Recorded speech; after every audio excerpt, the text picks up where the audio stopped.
സുനിലിന്റെ അവസാന ഓഡിയോ സന്ദേശം വിക്രമിന്റെ തലച്ചോറിലെ ഓരോ കോശങ്ങളെയും മരവിപ്പിച്ചു.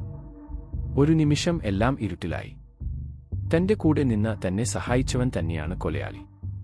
നീതിക്കായി താൻ നടത്തിയ യാത്ര യഥാർത്ഥത്തിൽ ഒരു കൊലയാളിയുടെ കളിയിലെ കരു മാത്രമായിരുന്നു.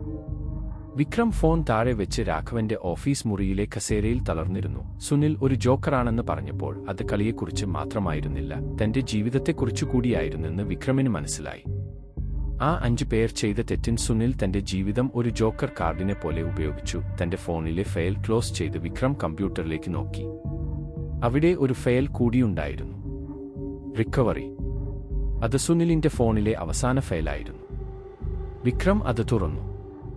അതിൽ സുനിലിന്റെ ഒരു വീഡിയോ സന്ദേശം ഉണ്ടായിരുന്നു. മിസ്റ്റർ വിക്രം, നിങ്ങൾ ഈ വീഡിയോ കാണുമ്പോൾ ഞാൻ ജീവനോടെ ഉണ്ടാവില്ല. ഞാൻ ഈ 5 പേരെയും കൊല്ലാൻ തീരുമാനിച്ചപ്പോൾ ഞാൻ പ്രതികാരത്തിനായിരുന്നു മുൻഗണന നൽകിയത്.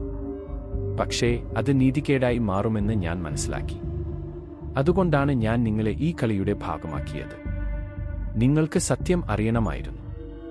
ഈ ഫയലിൽ 2004-ലെ കാറപ്പഴത്തെക്കുറിച്ചുള്ള മുഴുവൻ വിവരങ്ങളുമുണ്ട്. അത് തെളിയിക്കുന്ന രേഖകളും സാക്ഷിമൊഴികളും. വർക്കി, മേരി, അനിൽ, തോമസ്, രാഘവൻ എന്നിവരുടെ തെറ്റുകൾക്ക് അവർക്ക് നിയമപരമായി ശിക്ഷ ലഭിക്കണമായിരുന്നു. പക്ഷേ ലഭിച്ചില്ല.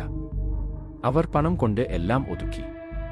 ഒരു സാധാരണക്കാരനായ ഡ്രൈവറെ, എന്റെ അച്ഛനെ, ആരും സഹായിക്കാൻ ഉണ്ടായിരുന്നില്ല. ആ 5 പേരും വ്യാജസാക്ഷികളായി നിന്നപ്പോൾ എന്റെ അച്ഛന്റെ കാർ ആയിരുന്നു അപകടമുണ്ടാക്കിയതെന്ന് കോടതി വിധിച്ചു.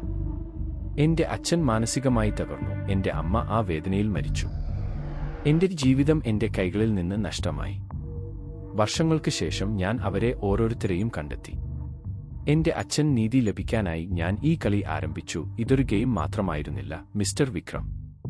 ഇത് സത്യം പുറത്തു കൊണ്ടുവരുന്ന ഒരു വഴിയായിരുന്നു. നിങ്ങൾ ഈ ഫയൽ പൊതുജനങ്ങൾക്ക് മുന്നിൽ വെക്കണം. ഈ ഫയലുകൾ കോടതിയിൽ സമർപ്പിക്കണം. എനിക്ക് തെറ്റുകൾ പറ്റി, പക്ഷേ എന്റെ ഉദ്ദേശ്യം നീതിയായിരുന്നു. ഞാൻ ഈ കളിയിൽ എന്റെ ജോലിയെ അർത്ഥപൂർണമാക്കി.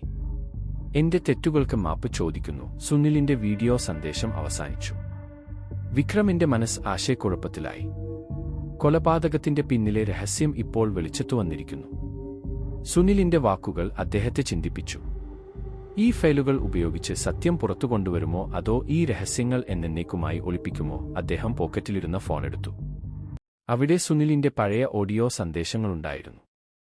ഒരു ഫയൽ കൂടി ഉണ്ടായിരുന്നു, ഫൈനൽ ചാപ്റ്റർ. അതിൽ സുനിൽ പറഞ്ഞു, കളിയുടെ അവസാനം, അത് നിങ്ങൾക്ക് വിട്ടുകൊടുക്കുന്നു. ഈ ഗെയിം പൂർത്തിയാക്കാനുള്ള താക്കോൽ നിങ്ങളിലാണ്.